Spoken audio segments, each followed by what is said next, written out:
os modelos de normas europeias para aplicar nos vários países e o modelo dos eurocódigos está baseado basicamente num eurocódigo 0, que são as bases para o projeto de estruturas, tem as regras gerais relativas às combinações de ações e à verificação da segurança das estruturas, tem o eurocódigo 1, que diz respeito às ações em estruturas, depois tem uma série de eurocódigos referentes aos materiais, 2 para o betão, como sabem, 3 para o aço, 4 para as estruturas mistas aço-betão, 5 para as madeiras, 6 para a alvenaria, 9 para o alumínio e depois 2 eurocódigos especiais, vá lá. O eurocódigo 7 para o projeto geotécnico e o eurocódigo 8 para as estruturas resistentes aos sismos. Por sua vez, depois cada destes eurocódigos tem várias partes. Uns têm mais, outros têm menos, mas em geral todos têm bastantes partes.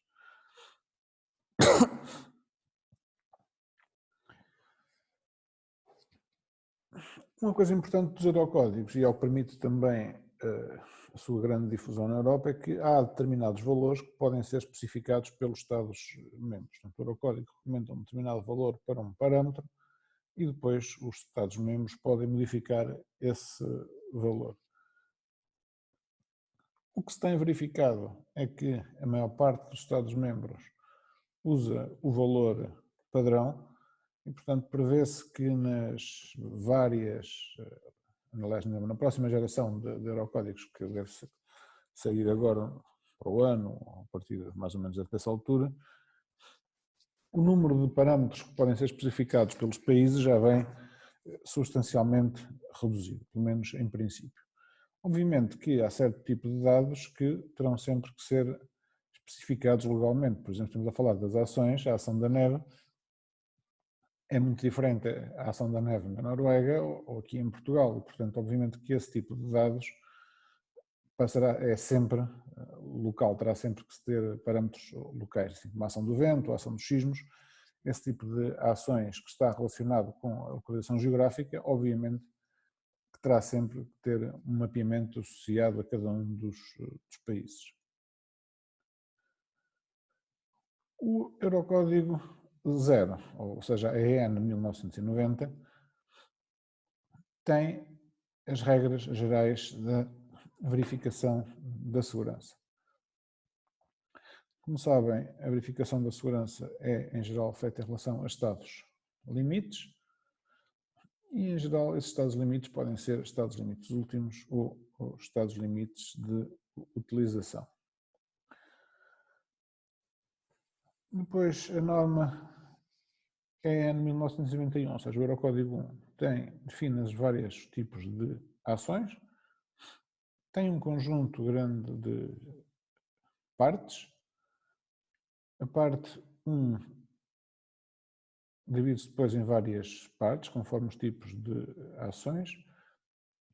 A parte 1 são pesos volúmicos, pesos próprios e sobrecargas. A parte 1.2, ação de incêndio. A parte 1.3, ação da neve, ação do vento, ações térmicas. A parte 1.6, depois ações durante a execução. E a 1.7, ações de acidente. E depois temos a parte 2 para pontes, a parte 3 para gruas e outras máquinas e a parte 4 para silos e reservatórios. Há aqui algumas numerações que são mais ou menos standard, ou seja, a parte 1.1, em geral em todos os eurocódigos diz respeito dos materiais a partes referentes a edifícios. A parte 1.2, em geral, também diz sempre respeito a ações de incêndio. Estamos a falar dos eurocódigos dos materiais, portanto, o eurocódigo 2, 3, 4, 5, 6 e 9. Depois a parte 2 dos eurocódigos para os vários materiais também diz sempre respeito, em geral, a pontes. Portanto, o eurocódigo 2, parte 2, diz respeito ao dimensionamento de pontes de betão. O eurocódigo 3, parte 2, diz respeito à ação de dimensionamento de pontes metálicas. Portanto, como sabem, e já falámos aqui, os eurocódigos fazem o dimensionamento em relação a uns estados limites. Estados limites são situações a partir dos quais se considera que a estrutura não é mais capaz de desempenhar as funções que são atribuídas. Para cada um destes estados limites é necessário considerar propriedades dos materiais e das ações compatíveis com o nível que se pretende. Em termos gerais, portanto, há dois tipos de estados limites, basicamente. Há os estados limites últimos e os estados limites de utilização.